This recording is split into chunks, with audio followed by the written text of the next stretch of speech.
সন্দেশখালী কাণ্ডে এই মুহূর্তের সবচেয়ে বড় খবর, সন্দেশখালী কাণ্ডে আগাম জামিনের আবেদন করেছিল শেখ শাহজাহান।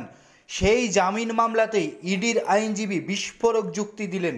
ইডির আইনজীবী শেখ শাহজাহান সম্পর্কে, সন্দেশখালীর শেখ শাহজাহান সম্পর্কে আদালতে ভয়ঙ্কর যুক্তি দিলেন, আর তাতেই আটকে গেল আগাম জামিন। সন্দেশখালীর শেখ শাহজাহান অত্যন্ত প্রভাবশালী যুক্তিতে শেখ শাহজাহানের আগাম জামিনের বিরোধিতায় জোরালো সওয়াল করলেন এনফোর্সমেন্টের ডিরেক্টরেট। গত 5ই ফেব্রুয়ারি ইডির ওপর হামলার প্রসঙ্গ টেনে ইডি দাবি করলেন, মাত্র 15 মিনিটে এই শেখ শাহজাহান 3-4 হাজার লোক জড়ো করে ফেলতে পারেন। এতটাই প্রভাবশালী তৃণমূলের নেতা। তাকে আগাম জামিন দেওয়া হলে বেতাজ বাদশাহ শেখ শাহজাহান এবার লন্ডনেও পালিয়ে যেতে পারেন। আশঙ্কা কেন্দ্রীয় গোয়েন্দা সংস্থার। শেখ শাহজাহানের জামিন আটকাতে মরিয়া ইডি। শেখ শাহজাহানের জামিন আটকাতে কার্যত ভয়ঙ্কর যুক্তি দিল এনফোর্সমেন্ট ডিরেক্টরেট। এই মুহূর্তের সবচেয়ে বড় খবর, শেখ শাহজাহান লন্ডনে পালিয়ে যেতে পারে, এই আশঙ্কাও করল ইডি।